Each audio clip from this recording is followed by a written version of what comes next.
Hi, my name is Wendy Wang. I'm a marketing associate at IT Convergence. This video is the first in a series of 10 educational videos on doing business in China.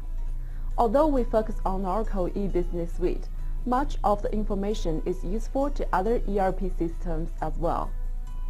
Here we will talk about some of the key components to consider when implementing Oracle EBS in China. The first consideration is what type of legal entity you will be operating. Foreign companies that have operations in China can split three categories. The first is wholly foreign-owned enterprises, commonly known as WFOE, companies set up in China where investment is 100% provided by the foreign investor without any Chinese partners. Processing trade firms who import all or part of the raw materials from abroad in bulk, then re-export the finished product after processing by enterprises in China. Joint venture are firms established in China by mixture of foreign investors and local individuals or firms. There are regulations and business practices unique to each type of company, so it is important to know which type your company falls under. Representative office are another way for U.S. companies to have a presence in China. They are set up by a company who conducts marketing and non-transactional operations. They are easier to establish than branches or subsidiaries.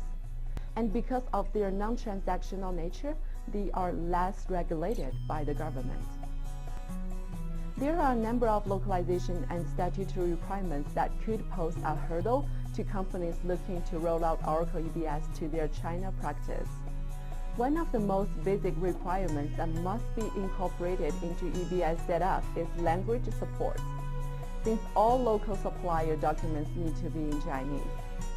Unlike tax laws in the US, China uses a value-added tax, VAT, system for business transactions. This is a circulation tax levied on the added value of each phase of a product's typically life cycle and exacts the deduction phase by phase so that the final tax is equal to the sum of the taxes on each production phase. Final statements must also comply with government regulations and be in Chinese currency RMB. An asset report also needs to be prepared for local government auditing purpose.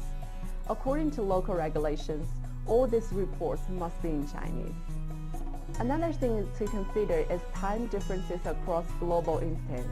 For example, if the application server is located in a different time zone than that of China, the date and time that users in China see is that of the server location and could cause a problem in work calendars, work shifts, and all time-sensitive data.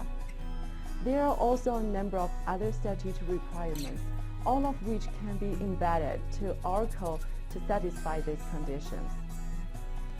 Manufacturing-related firms must be aware of bonded and non-bonded material tracking.